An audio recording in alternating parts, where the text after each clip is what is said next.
Very good morning, children. I hope you all are doing good. We were on the chapter number 9 of EVS, that is teeth, ears, and hair of animals. Okay, we have discussed about the teeth of the animals. Some animals have different teeth. Okay, some animals have very sharp pointed teeth, and some have flat and broad teeth as per their climatic conditions and their food habits. Now we are going to discuss about the ears of the birds. कि ears के birds कैसे होते हैं, how they hear, and their we will discuss about them. Okay, so ears of birds.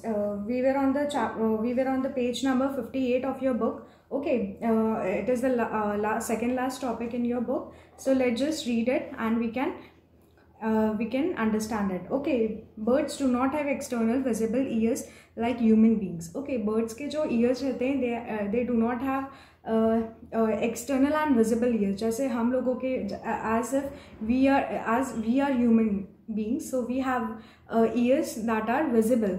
Okay, हम देख सकते हैं हमारी ears, दूसरों के ears हम देख सकते हैं, but birds do not have visible ears. उनके ears दिखते नहीं हैं. They are not visible in. Okay, there are small openings on the both sides of the skull of a bird. Okay, the small openings are the ears of the birds. They are hidden and protected by feathers. Okay, as I have told you कि जो ears के जो birds के ears रहते हैं, they are not visible, and जो skull रहता है, brain रहता है, उसके पास में it is a small opening. Okay, बहुत छोटी सी मतलब opening आपको दिखाई देगी birds की. So they are the ears of the birds. Okay, they are hidden, छुपे हुए रहते हैं, visible नहीं रहते, and they are protected and covered by the feathers. Almost जो है birds के ears उनके feathers से ढके हुए रहते हैं. Okay, since owls are active at night, they have a well-developed hearing system, and owl's ears are located on the sides of its head behind its eyes. Ice के पीछे side में रहते हैं, बैक साइड में रहते हैं. As we all know that जो owls रहते हैं वो मोस्टली नाइट में ही एक्टिव रहते हैं. ओके, रात में ही जागते हैं, तो उन लोग के जो ईयर्स रहते हैं they are very well developed. Okay, उनका हियरिंग सिस्टम बहुत ज़्यादा ही अच्छा रहता है हम ह्यूमन बींग से कंपैरिजन से. Okay, they are covered by the feathers. Owl के भी जो ईयर्स रहते हैं वो फेदर्स से कवर्ड रहते हैं of the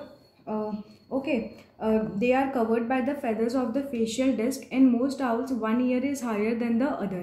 Okay, it helps them in picking up the sound very accurately. Okay, जो ऐसा माना जाता है, it is generally said that कि जो owls का जो hearing system रहता है, it is very accurate and very sharp and fine. Okay, and it is generally said that कि mostly owls के जो एक ear रहता है वो दूसरे से बड़ा होता है size में. Okay, now coming to the ears of insects. Okay, हमने birds के discuss करे, ears का shape and size and everything, and how are they visible or not. So they are not visible, but they have ears. Birds do have ears. Okay, now ears of insects. अब insects के ears के बारे में हम describe करेंगे. Insects do not have ears.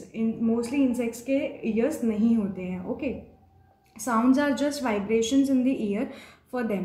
Okay, जो भी जैसे वाइब्रेशंस होते हैं साउंड एयर में, तो वही उनके लिए साउंड का as a sound they play as a sound.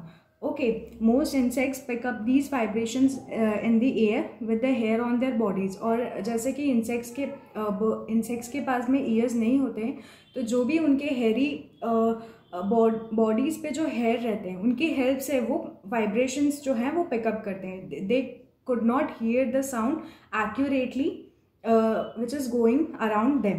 Okay, some insects use their antennae to pick up the vibrations around them.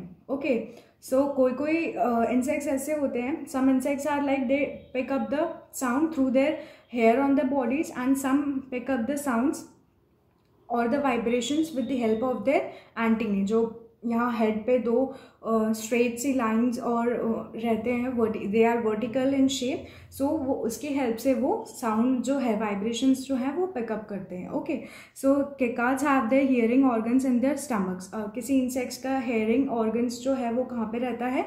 Stomach में. दैट मीन्स पेट में रहता है. Okay, crickets have their hearing organs in there नीज. और किसी insects का, cricket is a name of a insects, और उसका hearing organ कहाँ पे रहता है? उसके नीज में. दैट मीन्स घुटनों में. Okay, so This is how insects do have their ears. Some pick up the vibration through their hair on the bodies, and some pick up the vibration through their knees, and some pick up their vibrations through their stomach. So this is how they pick up the sound, and it keeps on varying. Okay, now the next is animal without ears. Okay, some animals do not even have ears. किसी animals की ears होते भी नहीं हैं. Okay, fish do not have ears but they can hear. लेकिन fish के ears नहीं होते हैं, लेकिन वो सुन सकती हैं. Okay, they can hear. They hear through the ridges on their bodies. उनकी bodies पे जो ridges रहते हैं उसकी help से वो सुन सकती हैं. Snakes do not have external ears but their tongue is sensitive to sound vibrations. Snake के पास में भी ears नहीं होते हैं but they can hear. उनकी टंग में के वाइब्रेशन से भी स्नेक्स जो हैं वो कैच कर सकते हैं vibrations. Okay, frogs do not have external ears but they have a round disc organ called tympanum behind their ears eyes that help them to hear. Okay, frogs के पास में भी एक्सटर्नल ईयर्स नहीं होते हैं but they have a round disc. उनके पास में एक ऑर्गन रहता है उनके जस्ट कान के, उनके ईयर्स के, आइज के पीछे.